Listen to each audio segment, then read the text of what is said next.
कोकणातलं पहिलं सुसज्ज shopping centre Mahalakshmi Tathastu garments and apparels, ladies and men's garment, wedding cloth उपलब्ध. Mahalakshmi Tathastu garments and apparels, Aditya business centre, Gandhi Chowk, Sawantwadi. ही बाहेरची मंडळी आहे जे वातावरण खराब करायचा प्रयत्न करतात. ह्याच्यामध्ये ग्रामस्थांचा पण विषय नाही. अहो, आम्ही तर थेट उद्धव ठाकरेंचे विरोधक आहोत, तरी आम्ही ह्या पत्रकार परिषदेमध्ये सांगतो याच्यामध्ये उद्धव ठाकरेचा सहभाग नाही. हे जे काय कोण घडवायचा प्रयत्न करतो त्याच्यामध्ये ही बाहेरची लोक आहेत. सत्यजित चव्हाण कुठले आहेत? तो मुंबई. वालम कुठे राहायचे? जोगेश्वरी. अहो, ज्यांची एक फूट जमीन जात नाही त्यांचा काय संबंध आहे बारसूशी? अच्छा, राजन साळवी बारसूला शेवटचे कधी गेले विचारा त्यांना, की तुम्ही कधी गेलात बारसूला, कधी जनतेशी बोललात? अहो, ज्यांचा त्या प्रकल्पाशी काही संबंध नाही. आणि आम्ही सातत्याने म्हणतो, मी स्वतः बारसूला गेलो. मला जेव्हा माझा ताफा अडवला मी बोललो एकालाही अडवू नका. मी दोनदा गाडीतून उतरलो. मला एकालाही अडवू नका, ही सगळी माझी लोक आहेत.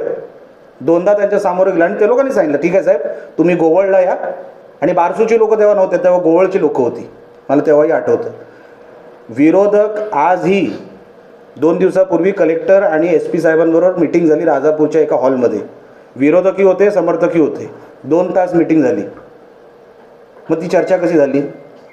हे जे बाहेरची लोक येऊन जे वातावरण बिघडवत आहेत ना उद्धव ठाकरेंसारखी, ह्याच्यामुळे वातावरण बिघडते. लक्षात ठेवा. ग्रामस्थ जर त्यांना नकोच असतं किंवा त्यांना ऐकूनच घ्यायचं नसतं ते एका मंडपात का बसले असते? बरोबर आहे. अच्छा, लपायची काय गरज आहे? ज्या महिलांना त्या दिवशी पकडण्यात आलं त्याच दिवशी सोडण्यात देखील आलं. कोणावरही कारवाई झाली नाही. अहो, आमचीच लोक आहेत ती. पण आम्हाला मान्य कुठली लोक नाही जी बाहेरची येऊन ज्यांची फूट जमीन जात नाही, त्यांच्या डोक्यात कुठला विरोध ते घेऊन आलेत मला माहीत नाही, किंवा कुठल्या राज्यातला विरोध आहे किंवा कोण आहेत ही लोक, हे आता पोलिसांनी तपासून घ्यावी. पण हे काहीतरी वेगळा प्रकार घडवायचा प्रयत्न करत आहेत, ह्याच्यातूनही दिसतं आहे. आणि म्हणून आज ही पत्रकार परिषद, मला माहिती आहे ते पवारांचा वगैरेचा जागा झेंगाट चालू आहे, पण त्याच्यापेक्षा महत्त्वाचा विषय हा आहे, उद्या जर कमी जास्त झाला, आज दिवस किती राहिले, पोलिसांनी आत्ताच सगळी यंत्रणा लावली कामाला, तर जाऊन शोध लागेल की खरोखरच हे आलं आहे, कुठे आलं आहे, किती आलं आहे आणि कोण घेऊन आलं आहे. म्हणून हा प्रयत्न आहे. मला त्यांच्या वरच्या फटीचर राजकारणामध्ये काही मला रससुद्धा नाही, घेणं देणं नाही.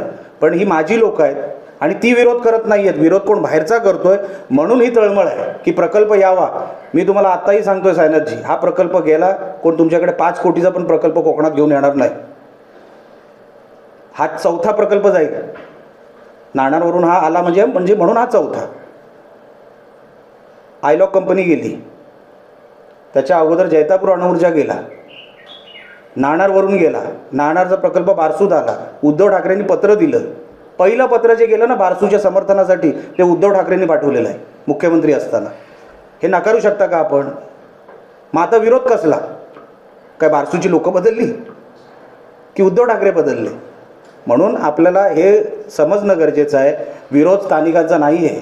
बाहेरचे लोक येऊन काहीतरी भडकवायचा प्रयत्न करत आहेत, दाखवायचा प्रयत्न करत आहेत. वस्तुस्थिती तशी नाही.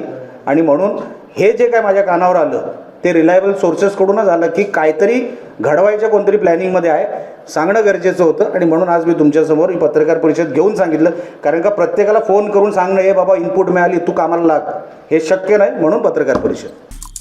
आमचे दिवसभरातले सर्व अपडेट्स, ताज्या घडामोडी आणि थेट लाईव्ह पाहण्यासाठी सबस्क्राईब करा, लाईक करा कोकणचं नंबर 1 महा चॅनल कोकण 7 लाईव्हचं YouTube चॅनल.